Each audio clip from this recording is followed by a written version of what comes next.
Di Kabupaten Aceh Tamiang, Aceh, pembersihan material sisa bencana dan mobil terdampak bencana dilakukan. Mobil dievakuasi menggunakan alat berat.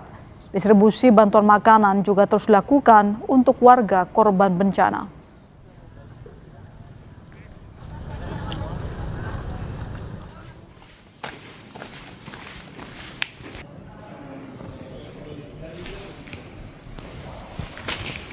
Pasca banjir, layanan rumah sakit di Aceh Tamiang lumpuh total. Salah satu fasilitas kesehatan yang rusak, yakni Rumah Sakit Umum Daerah Muda Sedia di Aceh Tamiang. Fasilitas rusak dan setiap ruangan di RSUD Muda Sedia tergenang lumpur. Soal kerusakan fasilitas kesehatan dan kebutuhan fasilitas kesehatan di Aceh Tamiang, Aceh, kita akan bahas bersama Direktur RSUD Muda Sedia, Andika Putra. Selamat petang, Dok. Pak Andika, selamat petang. Pak.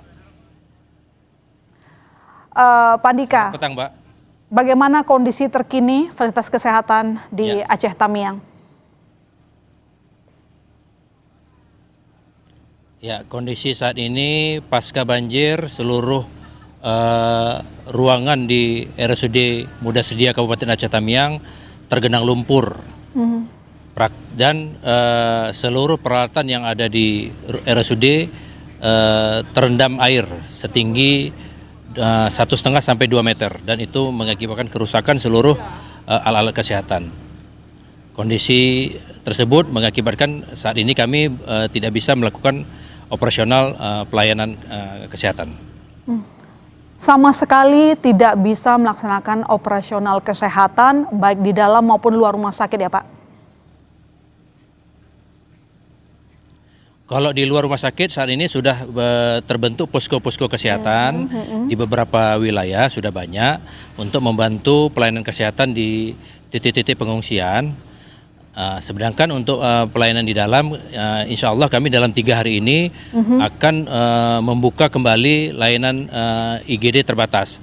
Dan dalam 3 hari ini kami dibantu oleh personel dari TNI dari batalion untuk membersihkan ruangan UGD.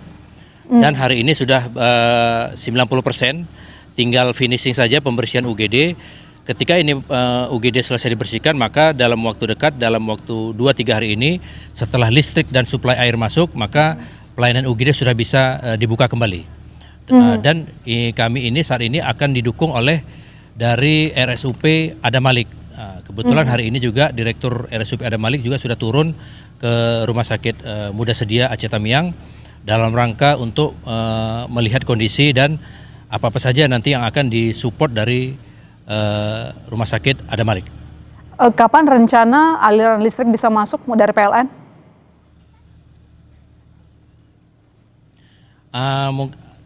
Listrik hari ini insya Allah sudah mulai masuk.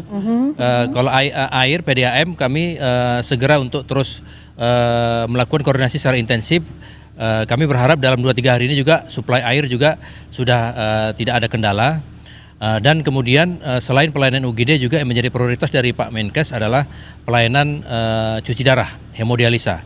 Ini juga menjadi target utama untuk segera mengaktifkan pelayanan cuci darah, karena mengingat di Aceh Tamiang sendiri ada sebanyak 47 pasien yang menjalani rutin cuci darah atau hemodialisa di RSUD Muda Sedia.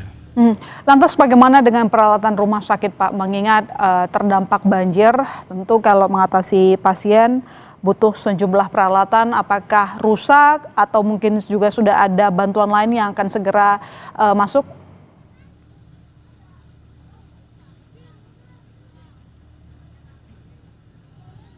Ya,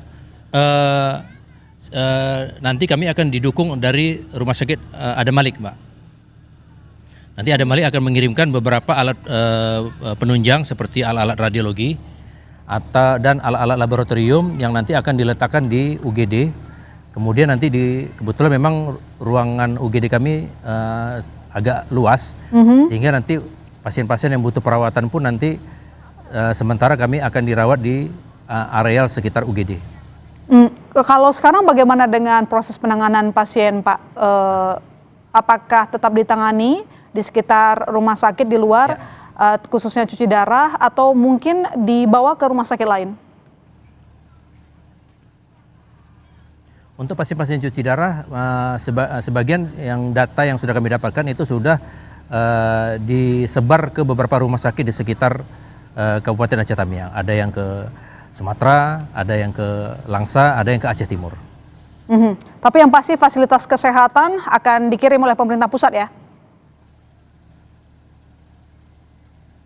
Insya Allah Mbak, untuk fasilitas-fasilitas utama seperti nanti ruang operasi, kemudian ruang ICU, ruang PICU-NICU, kemudian radiologi laboratorium, koordinasi terakhir, insya Allah nanti akan didukung dari pusat.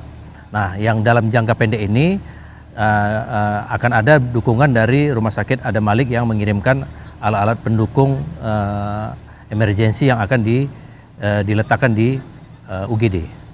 Demikian. Sudah didata Pak, alat-alat apa saja yang rusak, mungkin perkiraan biaya yang dibutuhkan? Ya, ini sedang kita data Mbak, memang cukup banyak. Kalau biaya tentu saja tuh secara keseluruhan itu sangat besar ya, sangat besar. Karena rata-rata per alat itu ada yang harganya antara 500 sampai ya 10 miliar, relatif macam-macam itu. Jadi kemungkinan memang itu membutuhkan dana yang cukup besar. Pak, karena beberapa hari lagi nanti rumah sakit akan beroperasional, bagaimana dengan tenaga medis? Apakah cukup Pak? Apakah memang ada juga tenaga medis yang jadi korban? Tentu saja tenaga medis kami 90%-nya terdampak. Bahkan ada beberapa tenaga medis kami yang rumahnya juga sudah hilang tersapu arus. Jadi masih ada beberapa tenaga medis yang masih di pengungsian.